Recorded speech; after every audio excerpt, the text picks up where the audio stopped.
warahmatullahi wabarakatuh. Perkenalkan, saya Dini Anka Putri, Prodi Pendidikan Ekonomi, Fakultas FKIP di Universitas Riau.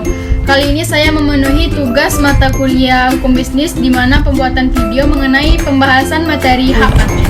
Nah, ada yang tahu apa itu tentang hak paten? Mari kita saksikan video ini sampai habis.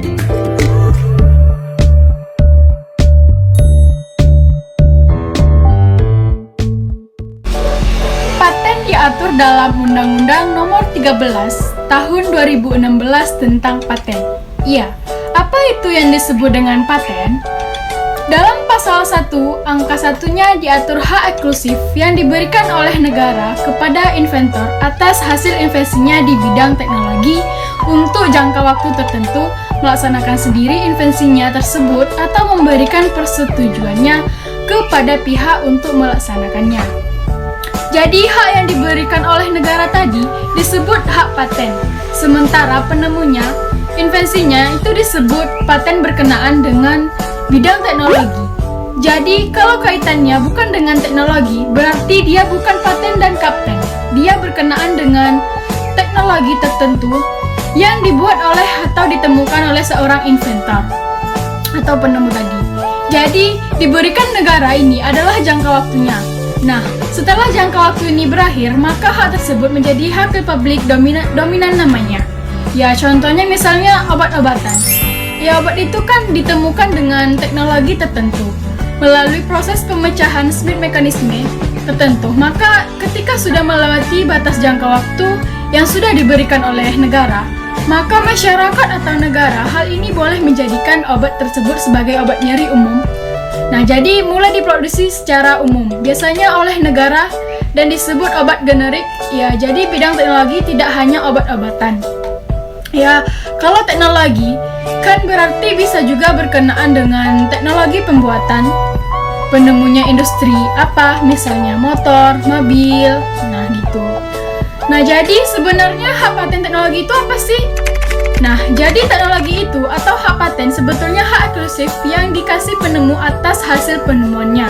Misalnya, kalau ini adalah lampu, penemuan baru yang dikatakanlah hemat energi dengan metode tertentu. Nah, saya punya hak eksklusif untuk melaksanakan atau memproduksi dan menjual paten ini. Atau orang yang saya kasih izin atau semacam monopoli lah. Dan apa keuntungan bagi penemunya? Jadi untungnya bisa dikatakan banyak, terutama hak ekonominya. Contoh, kalau saya menemukan temuan baru mouse ini tanpa kabel, nah semua pengguna mouse tanpa kabel itu menggunakan hak paten saya.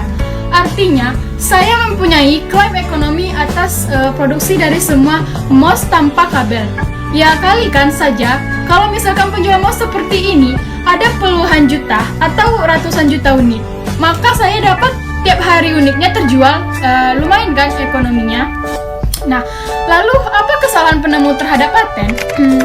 Biasanya lebih ketidaktahuan. Jadi kita nggak tahu hasil kita itu layak untuk dipatenkan atau buah hasil kita itu akan berguna dan bernilai nilai komersial. Misalkan penemu kursi ini dengan kerangka struktur yang baru, bisa saja karena kita tidak tahu bahwa insert yang baru atau tidak punya keyakinan akan nilai komersialnya, tidak kita patenkan. Nah, ternyata setelah meledak pasaran, kalau tidak patennya, kita tidak dapat akan apa-apa, jadi sayang banget kan. Lanjut, seperti apa penemuan yang layak dipatenkan? Seperti semua yang baru dan memecahkan masalah itu bisa dipatenkan. Jadi idealnya kalau kita ada suatu masalah, kita temukan solusinya. Dan solusinya itu dulu pernah ada sebelum dari orang lain. Jadi kita bisa patenkan, tapi nggak semua juga dimulai dari scratch. Bisa aja kita menambahkan suatu fungsi dari atas barang yang sudah ada. Contoh, misalnya pada blender ini. Blender ini buat hal yang baru, tempat untuk mencampurkan atau mencacat makanan. Tapi semua blender yang ada itu tidak ada pegangannya. Nah, anggap saya orang pertama menemukan bahwa blender ini bisa dikasih fitur pemegang tadi.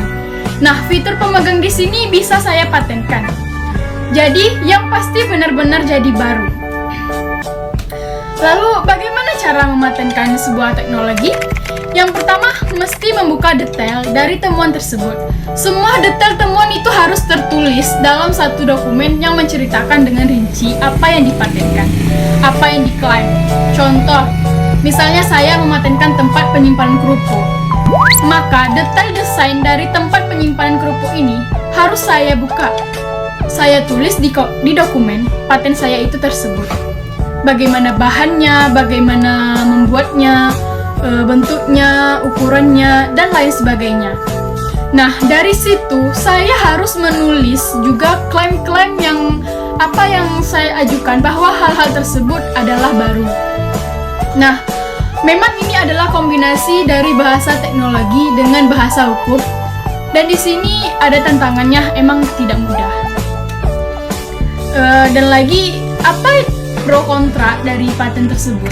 Nah, kalau pro-nya mungkin yang tadi saya jelaskan, hak ekonomi, dan kalaupun kita tahu manfaat hak paten, biasanya ada orang yang tidak terlalu semangat untuk mematenkan hasil temuannya. Karena pertama itu memakan waktu dan tenaga. Lalu yang kedua, kita membuka secara detail temuan kita. Begitu temuan kita detail terbuka, sebetulnya setiap orang bisa melihat, dan orang yang cukup cerdik bisa melihat bagaimana cara dalam tanda kutip mengakali paten kita.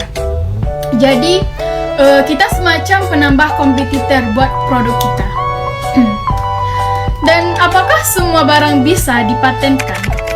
Ya, jadi semua orang juga mikir yang sama.